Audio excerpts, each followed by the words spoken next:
अस्सलाम वालेकुम नाजरीन, मैं हूं मोहम्मद अब्दुल हकीम। आइए देखते हैं खबरनामा।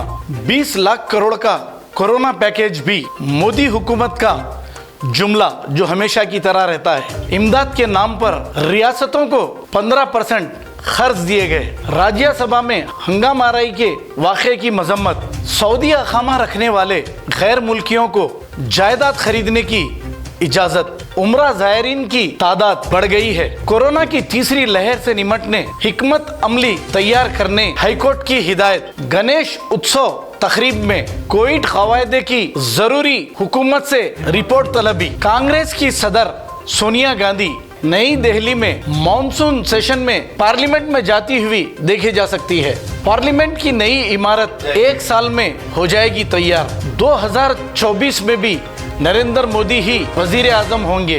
बीजेपी के अरकान सुशील कुमार मोदी ने आज राज्यसभा में ये बात कही है। हम तुर्की के साथ हर मुमकिन ताउन के लिए तैयार हैं। पाकिस्तान के वजीर आजम इमरान खान ने ये कहा। हुजूराबाद में नामुकम्मिल तरक्याती कामों को पूरा किया जाएगा। साबिका वजीर ने अवाम के लिए कुछ नहीं किया। टीआरएस उम्मीदवार को कामयाब करने हरीश राव की अपील।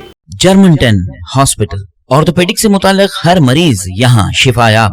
बैनुल-अक़वामी शोहरत याफ्ता और इनाम याफ्ता doctor Mir Jawad Zar Khan, senior orthopaedic surgeon, advance operation theatre, ICU, digital x-ray, laboratory, physiotherapy, pharmacy, sharing और प्राइवेट रूम्स, लेडी डॉक्टर्स और डॉक्टर अर्जुमन सुल्ताना गैनकोलॉजिस्ट की खिदमात हासिल। वाजिबी फीस और मुकम्मल सहूलियात से हजारों मुतमईन। एम्बुलेंस से आरास्ता Germanten orthopaedic hospital, pillar number 150, Attapur, Hyderabad. अगर हमारी न्यूज़ आपको पसंद आई है तो सबसे पहले शेयर कीजिए, लाइक कीजिए। फिर ख़ास तौर पे हमारी रिक्वेस्ट ये है कि सब्सक्राइब करना ना भूलें। 7H न्यूज़, आपकी आवाज़।